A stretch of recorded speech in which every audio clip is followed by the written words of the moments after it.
All right, everyone. It's another Friday, and it's time for Q&A with Alan and Marshall. But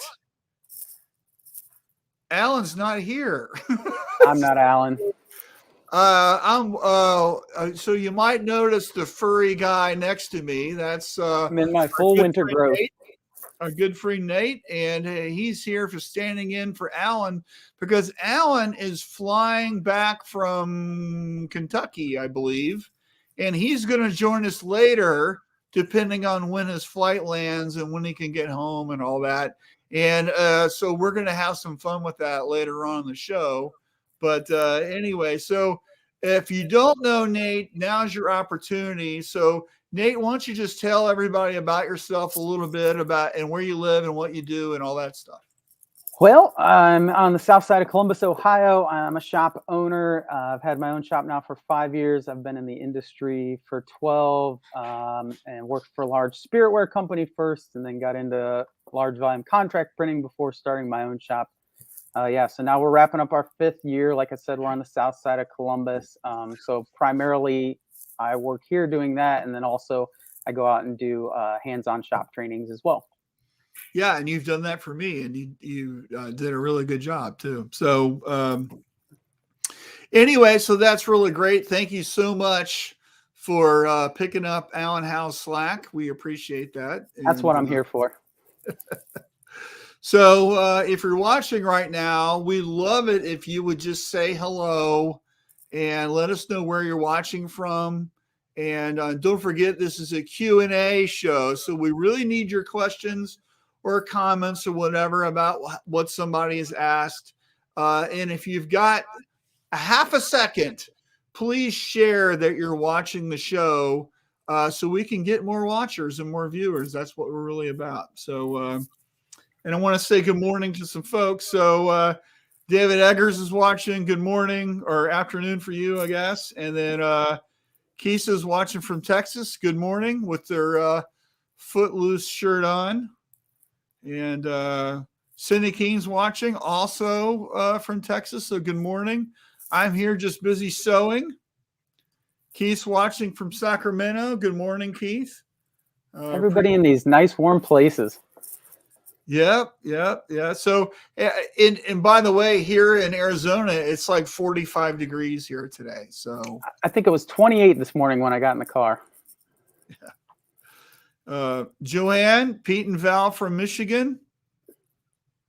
Hey, some good cold weather, Pete folks. and Val from Michigan, but it's Joanne. Yeah. So I guess they hacked somebody else's account, right? I don't know. So anyway, everybody say hello. And while we're waiting on that and maybe some questions, right? So Nate, how are things with you? Did you finish up your holiday orders? Because everybody's doing that right now. I think it'd be kind of fun to compare that. So what's going on with you and your shop? So we just we went through the last couple months of just chaos and insanity. Predominantly our customers are retail clients, small retail brands. So Black Friday is always like a huge push for them. And that's always leading up into that is our entire year. And then what happens is we get through Black Friday and everybody does their Monday, Tuesday morning market reads and they freak out on whatever they didn't have enough on. And they're shooting us emails or calling us going, oh my gosh, how fast can I get more? And so generally we're scrambling. And so for the next few weeks, it's that, and it's generally a little bit more chaos, but smaller volume. And then after that, for us, it pretty much dies off, and it's time for us to now start implementing the planning we've done for the last 4, 5, 6 months. So at the end of, it was probably about Q3, I started looking at who we were wanting to work with for the next year, how we were going to do that, how we were going to lean into them.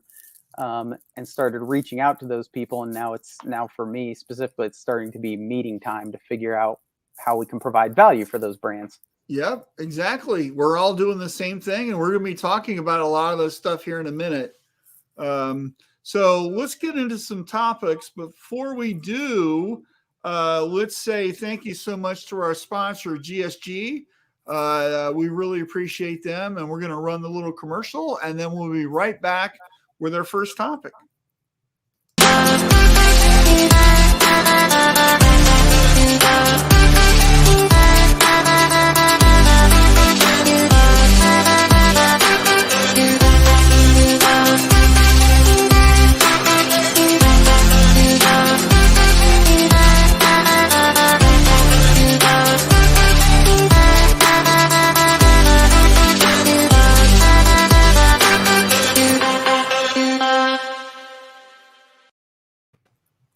All right.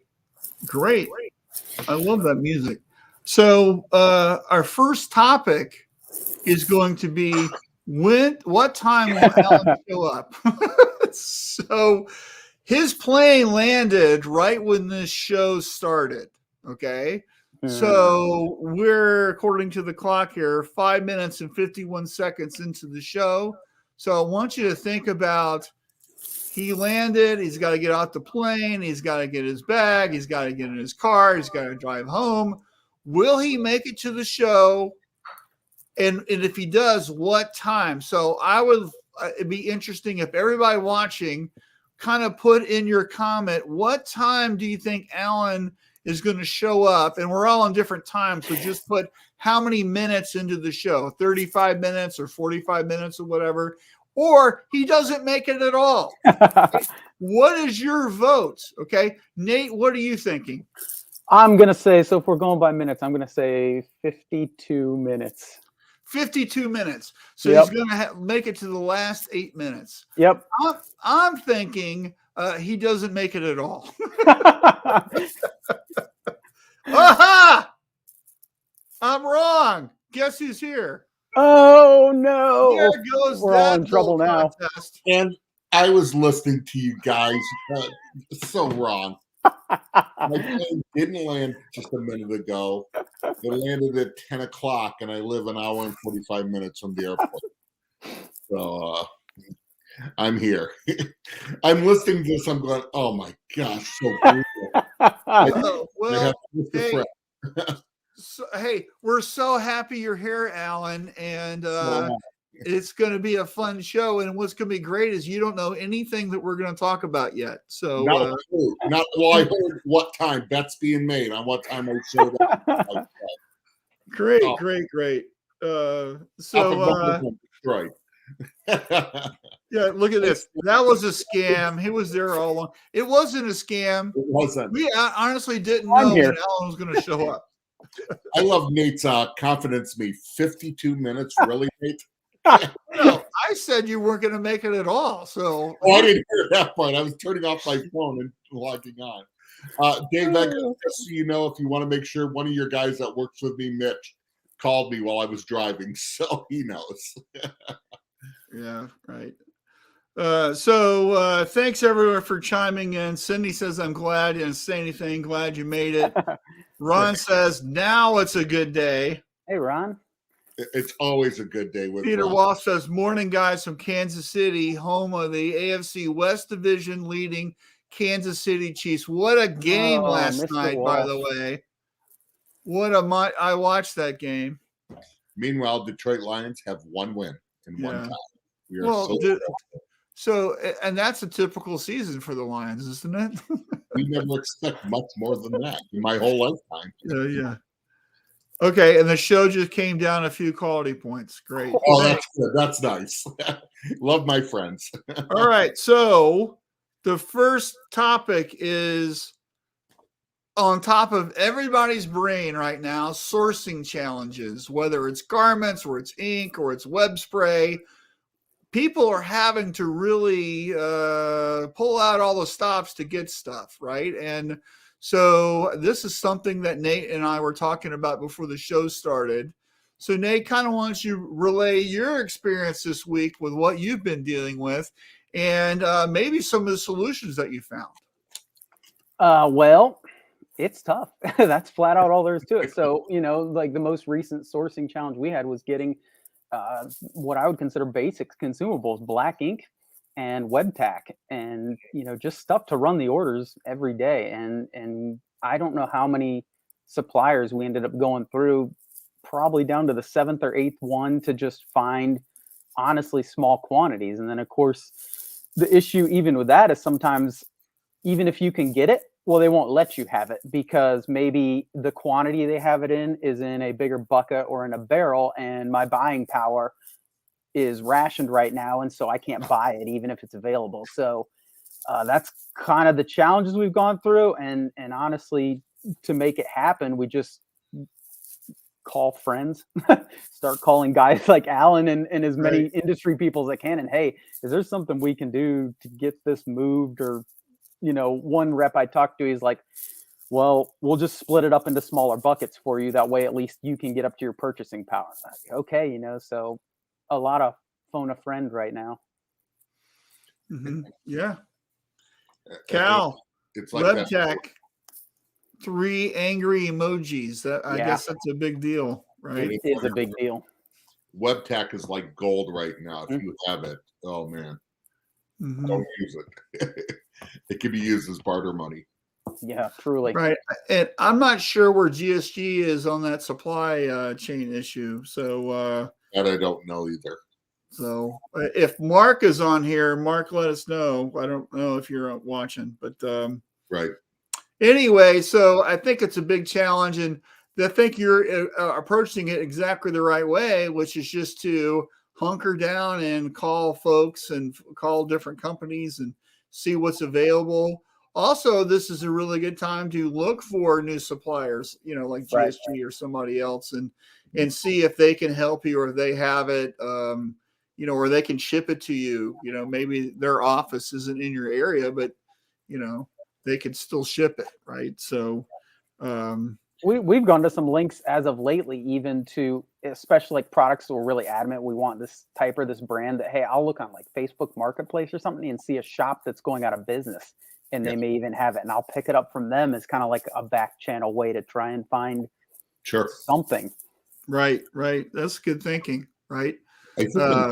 Now everybody's going to do that, and it won't work. Yeah, there we go. There's my secret to the world. But I think now is a good, while it's not a fix right for the moment, but now this just shows how important your relationships with a distributor is.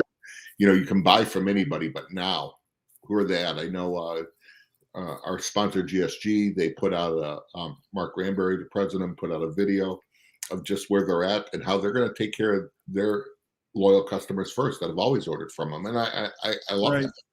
Right.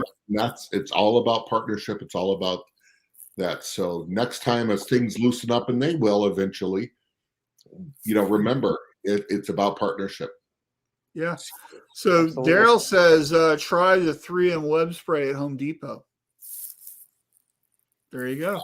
Thanks, Daryl. Get it on, buddy. Really. Peter says, now is the right time to network with your local competitors to work together to help each other to get through the situation. Right. So that's what I think the phrase is co-opetition. Right. And Carlos says, hey guys, from Chicago, getting ready to have Christmas party. And yes, did you guys remember any time in the past we're hunting for web spray? No, not at all. I've never had to. I mean, just the black ink thing. I couldn't believe how far it was. How hard it is to get black ink. It's not like I'm ordering neon yellow. Yeah, exactly. And we heard, everybody was worried about white, but then we heard, and we said on the show too, that black ink is starting to become the new thing. That's difficult to get. Right. Or you hear from the suppliers that, hey, we have black ink, but we have a bucket shortage now. Yeah. That's been us. I'm like, well, I'll supply the buckets. I'll send my buckets. Just fill them. Yeah, that's been us an easy way. Like ours are in 5-gallon cubes. We will take 5-gallon cube buckets. Like that's our source thing. And right. Containers. So Mark says it's slowly getting better on the supply side, but the amount of back orders quickly depletes inventory that does come in.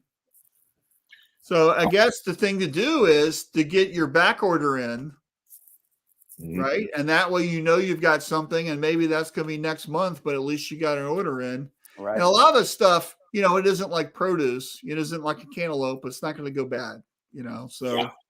I think from the production standpoint too, you look at, especially when we're looking at like web tack or something, it's like, are there certain garments that maybe we used to use that on that we can use something else, and it allows us a time to be more creative and maybe experiment too, and find other ways to still produce without having to have that exact thing, even if it is what we'd rather have.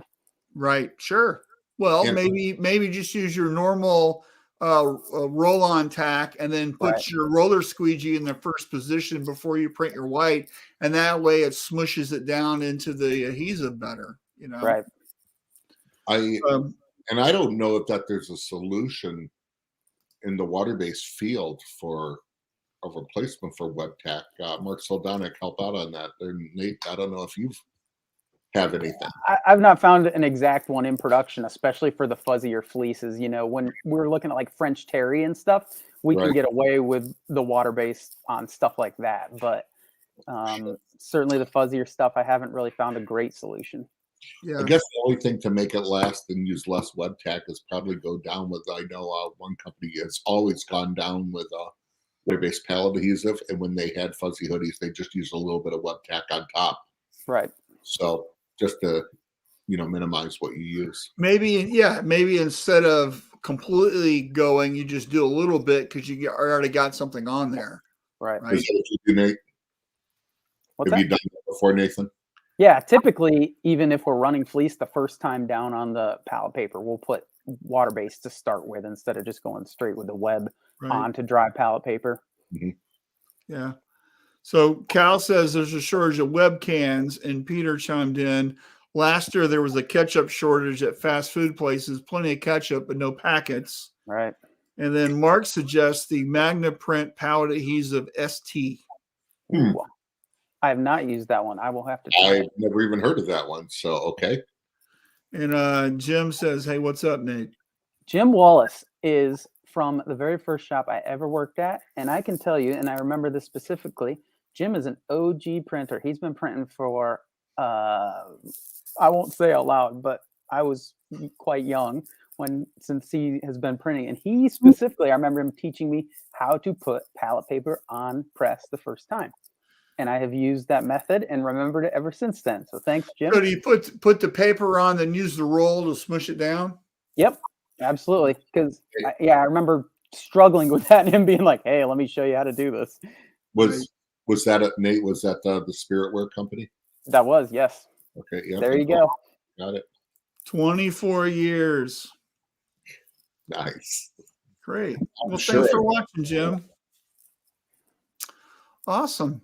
So what, besides ink and WebTech, are you experiencing any other shortages? And this is for comments for you guys watching also. What else are you having trouble finding? Are you getting the blanks that you need, or what else? Boxes? What are you guys seeing? Containers. In a lot of industries, I know in the manufacturing side, I think with the ink side too, it's not always raw materials. It is packaging of containers. We have had to, our products in 5-gallon buckets are in 5-gallon cube containers, and we've had to send them out in standard 5-gallon bucket containers. Wow. Some of our, we always have blue plastic 55-gallon drums out there. Might have been some black ones in there. Mm-hmm. So we're just trying to keep it going. And I think it's that in a lot. I know in the electronics printing area, there was a client called me just on some sort of film I've never even heard of that they were using, and I was trying to source that for them. And so it's not just our industry. Yeah, right. So Cindy says we might have to all invest in jacket back hold down frames. I did see Charlie Tyler had a video. Did you see that, Nathan? I did not see that one recently. Hey, his birthday was yesterday, by the way. It was. And he's in Mexico. He's in Cozumel. So, yeah, happy birthday, Charlie. And today's Mark Coudre's birthday. So, is it really? Hey, wow. Well, there you go. I was at the airport early, so I was on Facebook checking on my phone. So, yeah, so he was showing just with the shortage of, a hoodie with a jacket hold on. I'm like, okay, there you go. I kind of like it. Yeah. So Cal agrees with you. Film, can't find it. Yeah, I've heard wow. Yep. And Ghosta says, hi all from Sweden. Hey, are you experiencing any shortages of anything in Sweden? Just curious. Yeah, let us know. Yeah, reindeer or ice, maybe. Kelpies, is there a shortage of them? Yeah. Supposed to train some. Yeah, Hurley says supplies haven't been an issue, but garments are getting tough. Yeah. And he's in Canada, if I remember right. He is. I love we got to give a shout out to Frank Good. I love what he does on Shirt Lab Tribe of putting the inventories. Yeah, that's really great. So another reason to join Shirt Lab Tribe. If Absolutely. you haven't, let me get the thing right here. shirtlabtribe.com. Get signed up. Mhm. We have a lot of really good information in there, and Tom and I are planning an insane amount of stuff for next year. And I'll give you a plug as a user of Shirt Lab Tribe because I'm in there. It's good, relevant information. There's not a lot of other stuff. And so it's good, it's on point, and it's all very useful. So right. Well, we don't allow political, we don't allow profanity, we don't allow the goofiness that you see in some of these other groups. And we really encourage mentorship and sharing. And so I think, there's fun stuff in there too. I mean, right. today I asked the question, what was your least favorite song that you changed the radio on? That was my goofy thing to ask. But, so it's like, by the way, for me, it's Journey. Anything by Journey? Anything by Journey. But it's like, we're there for you to help you grow, not to, talk down to you. And especially if you're struggling, you got questions, even though it's a newbie question. In other groups, you might get flamed for it. In Shirt Lab Tribe, you just get the answer. So Absolutely. Good answer. All right. Let's see.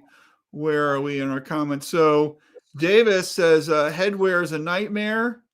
Headwear's still tough, isn't it? It is. And 12-inch basic 12-inch knit beanies just this past week. That's the one that all of a sudden you can't hardly find those anymore.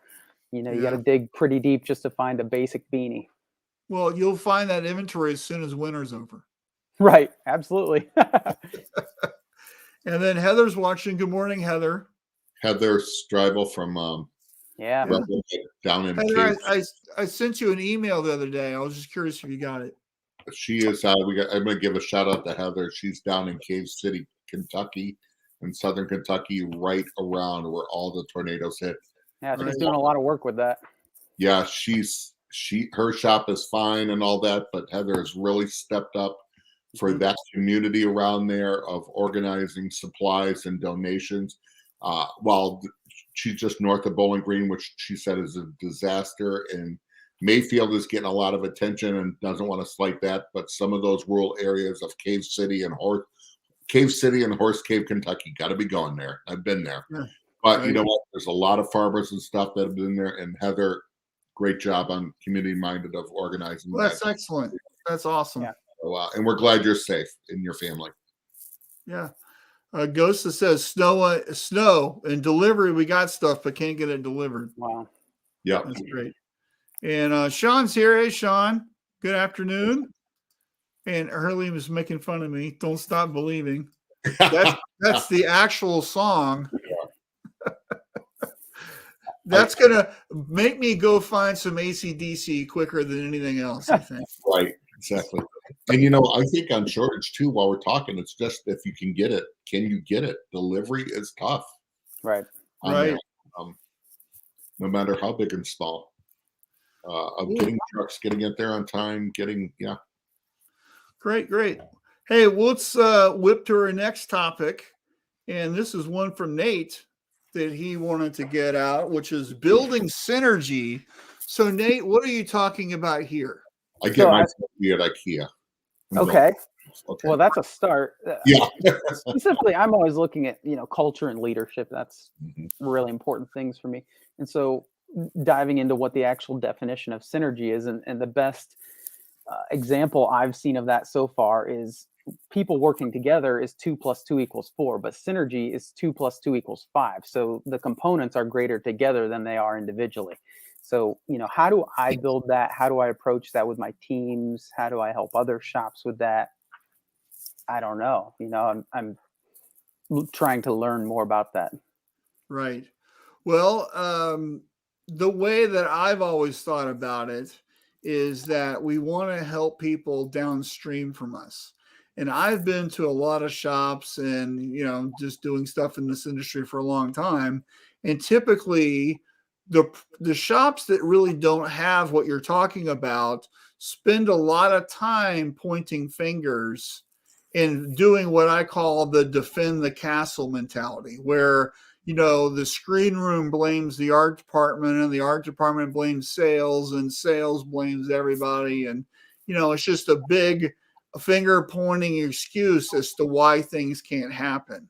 And so what we really want to do is we want to flip the script on that and get more people to be thinking about how I can help you downstream for you. How can sales help the art department to do a better job of creating the art so it gets approved the first time, instead of just doing the minimal amount of work and filling out the form, like, with the, do something cool, like, explanation, which I hate. Right. And it's the same thing. How can the art department help the screen room? How can the screen room help production? And how can everybody help shipping? So it's just like, how do we help each other? So the definition to me of synergy is really come together and building a teamwork first culture, where we realize that if we don't do a good job, the customer isn't going to do, well, I'm not going to use you guys ever again because your screen room sucks. Nobody ever says that. Right. They just blame the whole company. Yep. Right. And so what we really need to be thinking about is, how can we build this teamwork culture? How can we get people to realize that I need to help you succeed? And then finding out what the problems are. What are the friction points? What do we need to be doing? Right. To really get better. And this is where that whole theory of constraints comes in, where you're only as fast as the slowest part of your process, that type of stuff. Just really looking at this thing and from a big picture view, and get everybody to realize that it's the macro view that counts. You're just helping getting things done. And what can you do to contribute to that? What do you think about that, Alan? Well, I think you and I agree. I think there's a lot of what you said, defending the castle. I call it kingdom building, where people want to build their own little kingdoms, whether around the press. This is my area, and I don't tell any about it because it's job security. And some of the synergy of leadership is, instead of, we always say we want to help the people below us succeed, and we do. But maybe a mindset should be, and I was thinking about this today, should be, what am I doing to replace myself? Who am I training to replace myself, and say, look, I need you to be the mini me, the other Nate, the other Marshall, the other thing like that. What if something happens? What if something leaves? And good leaders always have train their own replacement before the time comes for them to lead. And maybe it's, who are we training to replace myself? There's a fantastic article that I send people. Google this. It's called "Give Away Your Legos." Yep. Read that article, and you'll know exactly what Alan's talking about. So, give away your Legos. It's fantastic, and I've been forwarding that article. I think since it came out a couple years ago to people. So it's really good. When you do that, part of that is something, and comes from a background in the ministry, and I was, where you find these faithful people, these people that are there, that are willing to invest in. You just don't want to be spending all your energy and time on idiots, on fools, or whatever we want to call them. But those key people, you start pouring everything you have into them, and with the goal of, hey, I'm here. You know what I want for you? I want you to have my job when the time comes. And I'm okay with letting them know that. So, yeah, whether it's at that shop or somewhere else. And I like that way your Legos. So I just wrote a blog article a week or two ago about the 3 most important things you need to be thinking about, which is, do we have the right people? Are they doing the right things? And are we doing those things right? Yeah, I think it's, Nate, where you talked about Jim Wallace that was there. He invested in you. You're investing in other Yep. people. And not to do, Richard Greaves loves it because I have a few things that I just throw. The Bible says that I bring into the business side of it. And, him and I talked about that before. And he goes, okay, Alan, I know there's a verse behind it. And it's 2 Timothy 2:2 that says, the things that you've committed to me, I'll commit to faithful men who will teach others also. Done. Right there. And that's what, not to be religious about it, but that's what we do here. That's what this show's about. That's what all three of us do. How can we help others? Because why? Because others have invested in us. And we're just passing it on. Yeah, no, the amount of people that have invested in me and given me information freely for absolutely well over a decade now is incredible. And I'm ever grateful for them to getting me to where I am now. And so if I can give some back to anyone anywhere, I'm more than willing to. And I think for me, especially when you're doing that, is allowing those people, while you believe in them, to fail and make mistakes and help them through that. So right. Yeah. So there's another way of looking at stuff sometimes, which is I know we tend to always count victories, but another way of looking at it is counting our failures. How many times are we failing on purpose? Right. And we know that we're not going to know how to do something, but we're just going to go ahead and do it anyway. How many times are we actually doing that? And like, for example, this whole show, we launched it. We didn't have any expectations of anything. We just, what the hell, let's do it. Right. And here we are. What is this? The 87th week in a row we've done the show. Or whatever. So it's just, you got to just do things with no expectation of success or victory. And there's no hidden motive or anything. You're just doing it to learn. Right. I used the analogy this morning, in fact, with my people here that, hey, think of it as a baby walking. Yep. You got to take a step forward, and it starts with a step, and you're going to fall down. You're going to fall down. You're fall down. But if you don't keep putting your foot out and taking that step, well, you're never going to figure out how to walk. Right. We live in our comfort zone. Sometimes we fail, but we step out of that. And that's how you grow through failures, through successes, through those little victories, and through just getting back up again. And that's the growth on it. And I will say, Marshall, we've said it before on the show. I'm sorry, I got to turn off that. When that would be me jumping on here late. Marshall is the visionary. When he came to me, this started as a seminar, which we're doing in Long Beach again, of Q&A with Alan Marshall. When he said, hey, by the way, I've got all of the equipment, Alan, sitting in a box right here for doing it live at Long Beach. Let's get ready to fail, baby. Let's do it. And we don't know if it's going to work or not, but I've spent the money. All right. So we've got microphones and headsets, and I just bought another Brio for my travel camera to build. I'm just investing in the set so I don't have to take my thing down now. I've got everything in a mobile unit. The mobile studio, Alan. Right there, right? So, yeah, exactly. So when Marshall came to me, it was like, I have an idea. Let's do a no seminar. And I go, what is that? And I literally said, what is that? He goes, it's you and I staying up there and people give us questions. And, I'm very much a positive person. I said, and I pretty much just said, ISS won't buy it. And if they do, they won't pay us. And if they do, who will come to it? What do I know? Yeah, we're wrong on all those counts. We did it, and we had a ton of people there. It was fun, and now it's this. And so I'm like, all right, let's go. But I said, with all this I don't know, I'm in. Let's go. Yeah. If you want to submit it, I'm in. Sure. So Simon says, good morning. Good morning, Simon. Peter says, failing forward. Exactly. Absolutely. Right. Failing forward. I love it. Dave says, is Long Beach actually happening? Rumors that it's not. Don't believe the rumors. Yep. I'm planning on going, and we'll put it this way. I've invested thousands of dollars of my own money because I've got it. Shirt Lab has a booth 2261. Come by and see us.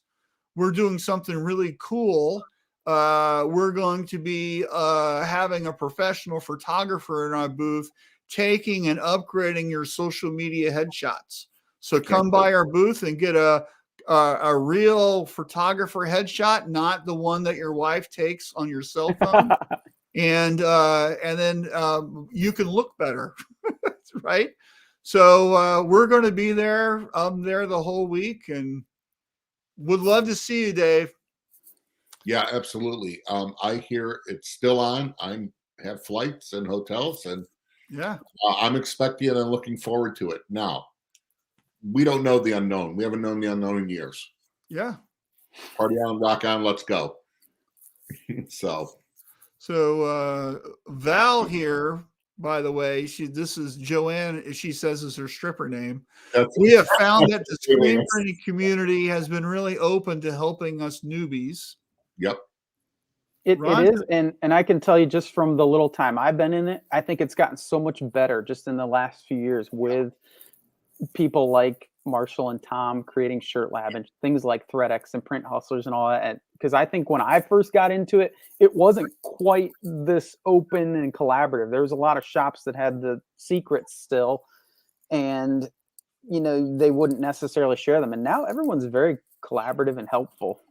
And there wasn't the availability to just get online, to just call on there. And I almost want to think the first real message board was the one Scott Fresner had. And that's when people first started a little bit of community like that. And it was more like clicks.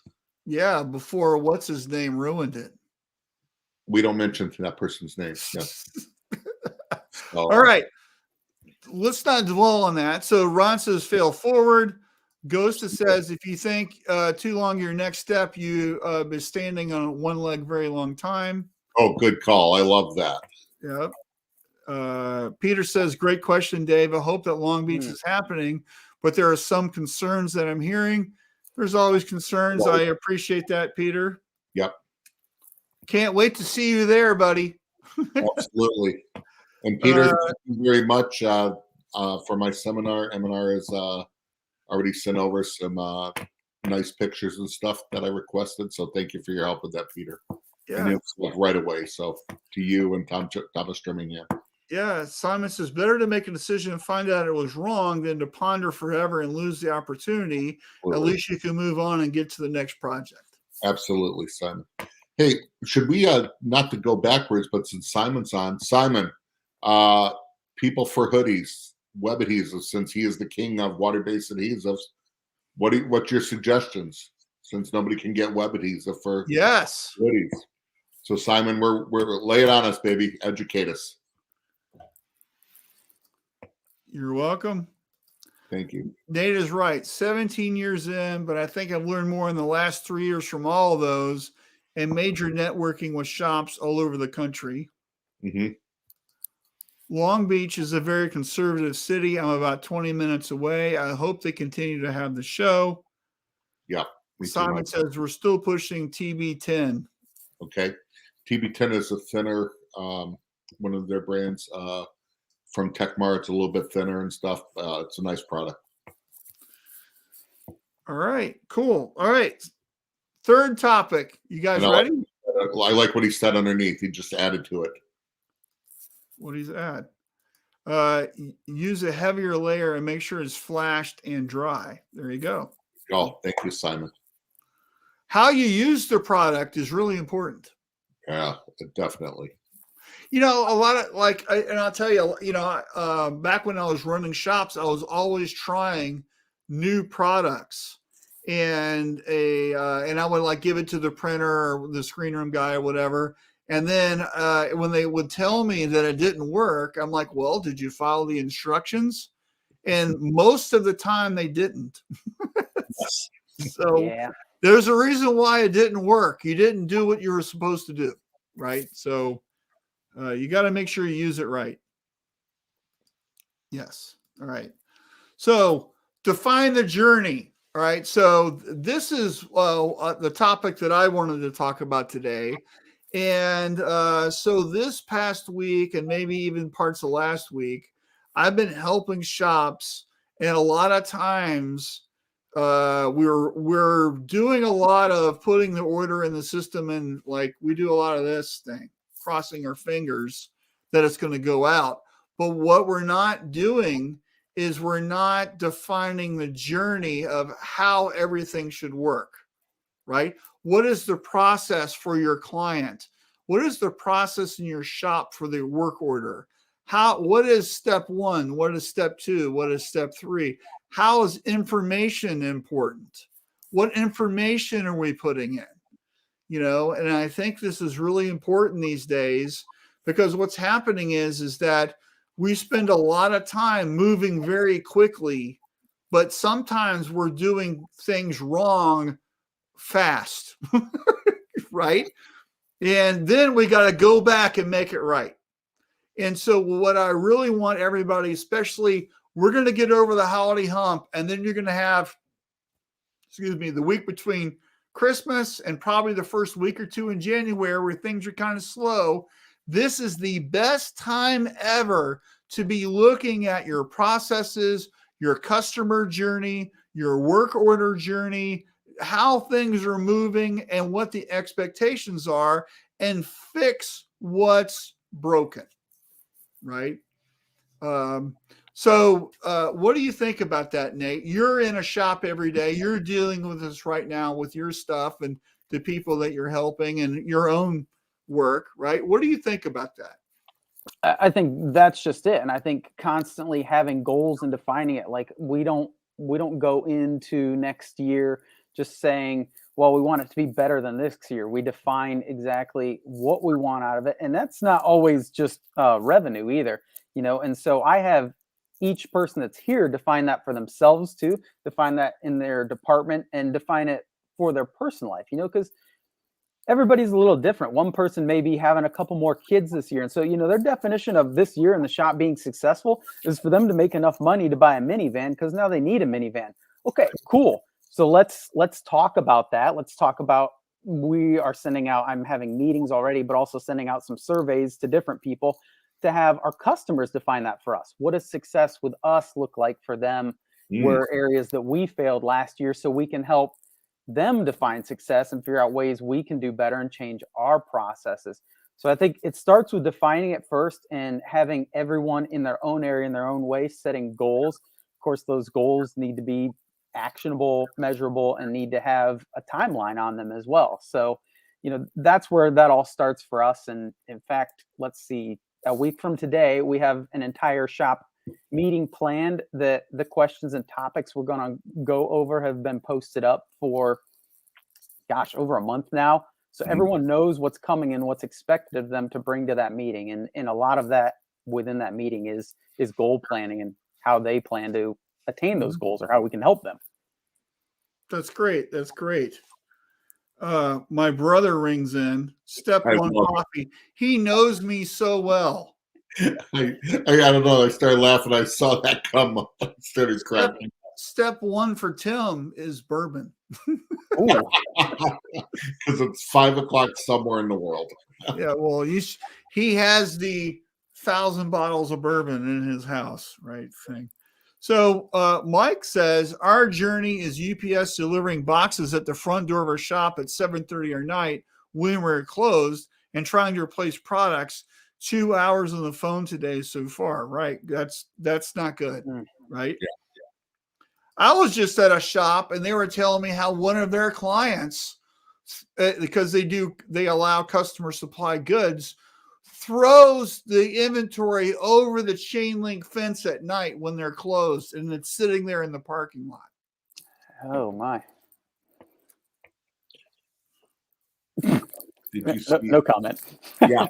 So I'm like, you can't allow that to happen, right? I had a customer once would bring in their stuff in hefty bags, and they would just go to the dollar store and buy everything up, and then we're going to decorate this stuff, and it was just such a nightmare, right?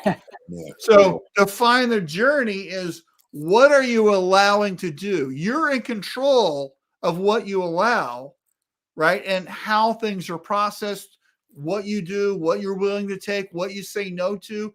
You don't have to take that hefty bag order. That's right. So Did you see Brian Bufka's post farther up? no. Oh, hold on. Above your, Where is he? Oh, above here your, we go. Journey is an American rock band formed in San Francisco in 1973 by former members of Santana, Steve Miller Band, and Frumious Bandersnatch. That's pretty funny. To me, their music still sucks. Brian Bufka, a veritable warehouse of worthless knowledge and trivial fact. Yeah, but thanks, Brian. All right, and Rob says bourbon and coffee works as well. Hey, Rob, speaking of networks and people who've bailed me out at different times over my career. Yeah. And William says, I'm with Tim. On the bourbon or coffee, William? Which one? Yeah. Mike says we actually have a locking main door to our back shop with a pass key. Right? Push button. Yep. Peter says, vitamin B and C. Great. Yep. Charles says, hey guys, happy Friday. Happy Friday. Don't stop believing comment. Yep. What's up, Nathan? There you go. All right. Where are we at? All right. We got the A-listers on today. I know, it's great. Last topic, which is kind of the same thing, which is clarity on expectations. And I'm a big believer in this. And I think as an industry, we don't really do a good job of explaining why or explaining the results or showing what we should have. Earlier today, I just saw an embroidery sew out. My wife does customer service for a company here, and her office is downstairs. We both work at home. Okay. And so she got an embroidery digitizing sample for a client, and it was the most jacked up, crappy thing I've ever seen. Right. And she's like, can you believe somebody actually sent this? And so it's like, how does that even get out of the shop? Right. And it's clarity on expectations. And this is for a really high end client too. I'm like, you're going to lose your client if you send that. There's no way. Right. So it's like, really defining what the expectation is. What is the tolerance? You guys know, I'm a big guy that, everything needs a number. Right. And, what is a good number? What is a bad number? For example, how many minutes per screen for setup, or how many impressions per hour, or how many orders we're doing today, or, your sales quota, whatever. Right. What does success look like? And you guys defining that with crystal clear clarity. So there aren't any isn't any ambiguity anywhere. Right. I think expectations are a couple things, and guys, feel free to correct me, disagree, or change it. I think there's expectations from a customer, from their vendor, making sure both ends, where there's no ambiguity, there's no assumption. Well, they just know this, or they just know that. No. When product times are, they know what the hiccups could be. They know where we're at in today's society of getting stuff. They know what the pricing is. They know what will hold up. If they don't have artwork to you till day before it's due, it's not going to happen. There's no expectations, I think, of that. And you guys can go, we all can go farther and farther. But I think there's also expectations of production too. This is where SOPs, and we talk about all the time. What are the SOPs? Are they written down? Are they clear so the people doing them can run with it? And you got to have clarity, crystal clear, no thoughts, no assumptions. Now you want the wiggle room where they can tweak and adjust it, if needed. But there has to be clarity, and that comes from discussion, that comes from thought, and that comes from communication on both ends. Right. Something internally, that we did with kind of in alignment with this past year is, so I've wrote all the job roles and descriptions here. Great. Well, what I realized is I wrote it in terms that I understand. It makes sense to me. So what I actually had everybody here do this year is they write their job role and what it means to them and what they think their job role is. And when we got it back and we're reviewing them, all of a sudden I'm realizing, oh, they didn't quite understand how I had that written out to them. Or yeah, it made sense to me, but it didn't to them. And so we were able to better define their roles and help them understand areas that maybe they weren't achieving well in, that they sometimes didn't even know they weren't doing well in that because they didn't understand how I'd had it. And then on the customer side of it, something we've had to add more this year in clarity of expectations is things when we're sending off emails or quotes is on expectations that, hey, if you don't get back to me within X amount of hours with a yes or no on this, I may physically not be able to get the blanks. So adding a different step of clarity of expectations because things have changed. So we've had to add other things to our processes that before we just wasn't a major thing we had to encounter. Mm-hmm. Nathan, when you did that with your people, did it also work the other way when you're going, their expectations of what they're doing? I never even thought about that, but that's a good thing also.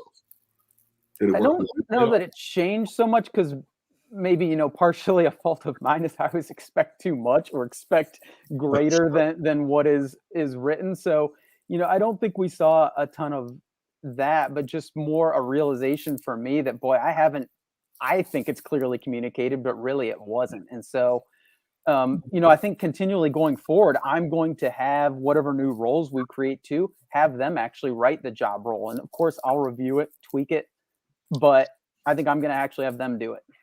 Oh, very good. Yeah, I like that. And I think if let's just say print speed, right? In your brain, you might be basing your scheduling and everything you're doing on 400 impressions an hour, right? But in their mind, it's 350, right? Right, and so it's like one of these things where are we on the same page with it? I think that really needs to be defined better. And here's the thing: if you're not talking about it and you're not really clear on stuff, a lot of times what people do is they make up their stories in their head about what is successful. And so that's why I think I did a really good job on that. And you think, well, that was pretty mediocre. Mm-hmm. Right. And it's because we're on two different wavelengths about what is successful. Yep. Right. All right. So where are we on our list? So Simon says he's an F lister. Cindy says she's got a customer. See ya. Merry Christmas. Thanks. Rob says aligning expectations, so simple yet so hard. This is a major pet peeve of mine. We all need to do this with our customer suppliers. Do not tell them just what they want to hear. Yeah. Can you speak truth to power? Yeah. Right. Can you tell your customer, you know what, that's wrong. I'm not doing that. Or this is how it is. Right. A lot of times we accept stuff just because we don't want to disappoint people, even though we know we physically can't do it. I got a question for Rob on this subject, since I know Rob Coleman very well. I know he runs a big part for his company, and he has regional people underneath him that he speaks to, and then they handle the sales team throughout the country. Rob, and Nathan and Marshall, you've been in this. Has your expectations, has your voicing of their expectations, does that get watered down as that goes to people below at all? How do you prevent that? You prevent that by constantly talking about things all the time. And you can't have, here's the 13 things that you got to know. No, here's the 2 things that you need to know. Right. And really, and to me, it's all about making the customer happy. Sure. Right. So we work on that by having what Marshall said, constant communication, constantly talking. Yeah, I have a very small shop, so it's easy for us to literally talk and make sure we're having conversations all day long and talking about these things, and then setting that up in conjunction with simple and usable standard operating procedures. I think if you can combine those 2 things, and the communication on that part of it is really the time to talk about, going back to Richard Greaves, the why of it, not just that this is the standard operating procedure, but why. making sure they're in alignment with it and understand it, and we're all on the same team. Right. Well, and Nathan, they had to help too when before you started your own shop, you were running a very fast moving branding contracting shop. So I'm sure there were the different obstacles in that also. Yeah, it was fast moving. That's for sure. Talk about fast paced. Yep. Well, I was in there when you were there, so yes, it was. Yeah. Probably had to chase me around. Yep. Yeah, Alan, good to see you. Follow me. Yeah. So, yep. So, hey, Cora's here. Hey, Cora. She says, good info for any industry. Miss you guys. We miss you too. Hurley says, contract customers that expect you to pull someone else's job off to press to put theirs on so they can get stuff by Christmas. Yet they were warned to order in November and didn't order until 6 days into December. There you go. Rob says, good question and good answer by Marshall. Thanks, Rob. You're my hero. Follow-up conversations, follow-up in writing, letter of understanding, if you will, with the salient points and ask for agreement. Oh, very good. Yeah. Simon says, nothing worse than no communication, even if it isn't good news. You have to communicate. Yep. I lose my S when people don't get back to me, so I don't do that to others. Absolutely. Exactly. Yeah, absolutely. So I think, just, Alan, both Alan and Nate know my favorite book, right? Extreme Ownership. And my favorite quote is, it's not what you preach, it's what you tolerate. Yep. And so what are you tolerating in your shop and it's not working well? It's because you're not an effective leader in solving that. So this could be people on their cell phones or ink all over the outside of the bucket or lint, like a layer of lint on top of the dryer. It looks like a sheep, right? You know what I'm talking about, people, right? Why do you allow that? Let me help you. M&R, Anatol, MHM, Rock, those presses do not have an ability to grow hair. If your machine's growing hair, the problem's on you. So if it's fuzzy and has wool, it's on you. I hate that. Well, I've never understood why when you spend that much money on a press, you would allow that stuff to get on there. Like, granted, they're industrial machines, but you spend a Ferrari amount of money on it. Yeah, exactly. Yeah, exactly. Or like the squeegees in a floorboard just casually tossed into the bin to clean, and they get all dinged up and nicked. Yeah. You don't think that's going to cause a problem? Right. Yeah, absolutely. It's just, I don't know. Just don't even get me started on this. I see so much crazy. So, yeah. But it's just really thinking about what is appropriate and what are you doing, and then what are you allowing, and it's these small things that add up, right? And like to me, I mean, I've spent lots of time teaching people how to put a box label on a box, right? Or how to count shirts quickly, using your hooked finger, 1, 2, 3, 4, 5, 6, 7, 8, 10, 12, right? I skipped 11 on purpose because that's what happens in real life. Yep.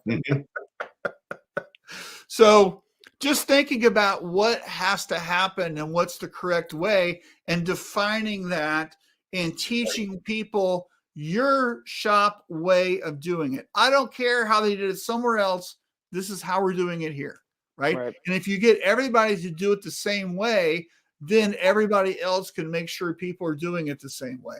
If you've got 5 different ways of doing something, think about all the variables that is, Well, I think more importantly, or maybe not more importantly, but in addition to that, if you have everyone doing it the same way, how much easier is it when you bring on new people? Oh, absolutely. This is just the way we do it in this shop versus this guy does it this way, this guy does it this way. Now it's easy onboarding. Yeah. And now we're back to our second subject, and now there's synergy, there's culture. Right. Absolutely. Right. Yeah. Well, it's, like Mark Coudray talks all the time about CPR, consistent, predictable, repeatable, right? Yep. So we spend all day long with different shirt colors, different designs, different clients, different deadlines. You know what stays the same? Our process. Yep. You know, how we do things and what we do and what the expectations are, right? But if you're not charting that out and nobody knows that, Right. That's where you run into some problems, I think. Mhm. So, all right, what time is it? Oh, time's up. What happened? We got a bunch of people though. Let's hit. Yeah, let me scroll back up here.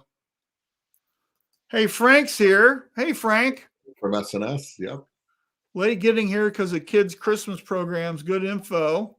Good. Hey, good job, Dad. You you can miss our show to hang out with your kids anytime. Absolutely. Mark says flashes and dryers are not tables. Exactly. Absolutely. Bam. Mark for the win. Yeah. And Josh worse than that is that there's aerosol cans on the dryer. Yeah. The flash. Oh, You're on the dryer ledge. All it takes is your elbow and that hand grenade goes down. Just right? throw the stuff in there and shut production down. That's what you're wanting to happen anyways. Yeah. I've seen one of those cans explode and shoot flame out of the dryer, which caught the lint on fire, which went up the flue and raced down the ceiling at 30 miles an hour. I told you the story about. And I couldn't get to the fire extinguisher fast enough. This is back when I was still an art director. I was on the floor proofing something, and it was the scariest thing I've ever seen. And that's why I'm such a clean freak. I think it's just because of that, right? When I was working for Brian Walker, I took the first vacation I'd had in 20 years. I'm in Hilton Head, and all of a sudden my phone, I'm down there, starts blowing up, and I finally answer it, and I go, "Who's dead or who's on fire?" And Bronson at the time goes, "The fire's out right now." I go, "What?" He goes, "Alan, real quick." He goes, "What would cause a gas dryer to explode?" And I'm like, "Oh, wow." I said, I go, "They took the safeties off." I go, "These are basically furnaces with a belt going through them. 1,000 things could." Yeah. I go, and then I go, "All right, let me ask you a question." He goes, "Yeah." I go, "Which one of our illustrious clients destroyed themselves?" And he said, "It was right around the corner." He goes, "Brian's down there now." I go, "How many hurt? What's the damage?" He goes, "Well, just the windows are blown." I go, "No fire?" He goes, "Yeah." I go, "All right." I said, "Fire marshal there?" He goes, "Yeah." Text Brian, tell them to look for aerosol cans and the gas dryer. And that's exactly what it was. Yeah. Got caught in there, blew the whole thing out. He goes, "You sure?" I said, "If it was the gas dryer and the gas leak, it would have taken the whole wall down. The building would have been gone." Yeah. Right. But yeah, that's what I think about all the time. And that was probably back in 2007, 2006. Don't do it. It just freaks me out when I see it. Yeah. I don't want to be in a building when that can goes down the belt. Josh says takes minutes to clean each week. Absolutely. Mike says, "Alan, speaking of hair, what do you suggest to narrow your presses? I have some presscaping to do this January." Yeah, number one blade. No, the best way to do that is prevent it. Go to a water-based adhesive as much as you can, because all that is from spray adhesive. And worse than the good growing hair is it gets into your automatics, it gets into your stroke cylinders and everything.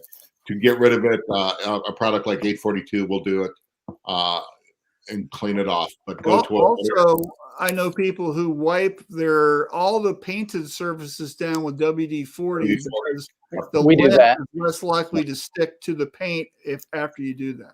Yep. Once we get it clean, silicone or WD-40 as the last step. Absolutely. But just prevent it from happening. Go to a water-based palette adhesive is the best way.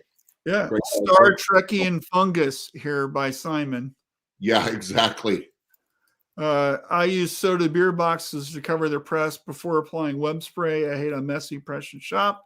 I do too. Water-based adhesive, same for you, Hurley. So, John says, "Hey, John, I bought all of my equipment out of my own pocket. It's not cheap. I hate seeing dirty shops like the one I used to work in." Yep. Keith says, "Great show today. I have staff meeting and he's got to go. And I just added another page of things to discuss." Have a great one, Keith. Thanks a lot. Peter says, another great year of shows, gentlemen. Best wishes to you and your families for a safe and enjoyable holiday season. Looking forward to catching up on the flip side next year. Thanks, Peter. Appreciate you. Thank you for being part of this also and being guest on it. Yep. Simon says, Marshall, Peter had the best line of the whole year. And what was that on a show live? it was It was so quiet. Or why is it so silent? Always so silent. It's because what was it? The answer? It doesn't make any noise. It doesn't make any noise. That's right. Yeah. Well, why doesn't it make any noise? Because it's quiet. It's something like that. It's right. so funny. Just deadpan. Right. Yeah. Simon says getting peeps to switch from the can to bulk adhesives is tough. People are so used to grabbing the can. I tell owners just take all the cans away. Yeah. If you don't buy it, hey, you want to lose weight? Don't leave Oreos on the counter. Yeah. Right. In fact, don't even buy them. Yep. Yep. You're Seen exactly a dryer with a blown out side. Yep. Yep. Best wishes for a great holiday season. Yep. Exactly. Thanks, Cora. And Josh says WD-40, right? Well, cool. Absolutely. So just a reminder, next week is Christmas Eve, so we won't be having a show, but we will be back for New Year's Eve, and we may or may not be having alcohol on the show. So join us for a toast to ring out the old year and into the new year, not this week, but next. So Marshall, before you go, Hurley just put a question, and we need to clarify on that. Okay, hold on. Where is it? Oh, here you go. Too many hoodies here in Canada. On web, I can get 6 rounds for apply and water basing, about 3 for having to stop and scrub. No, I agree with that, Hurley. I'm saying use as less aerosols as possible. We know with hoodies sometimes you got to use that, but start doing things like going a water-based adhesive, then a little bit of web on top maybe. But the key is in the big picture is to use less aerosol. There are times you're going to have to use the web. I do get that. So great clarification. Yeah, and how much you're putting on there. I mean, I've seen printers put so much damn stuff on there, they can't get the shirt off. Right. And then It just needs to go in the image area. It feels like the sticky side of masking tape, and nobody wants to wear that, man. Right. And so, you know the other part, Nathan, have you done double-sided tape yet? Like some of the stuff from I have not tested that. I was just at a large company, I can't say who, and they use it. They actually use a cloth one, like a carpet tape. They've been using it for years, and yeah, interesting. So, but there's a couple options out there. So as we get into this, yeah. Well, good. Well, hey, thanks everyone for watching. We really appreciate you.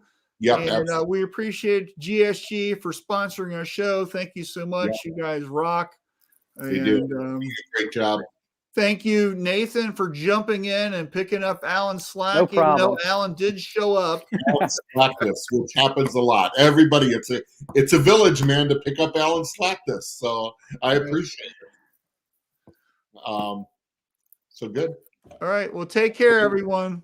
We'll see you next time.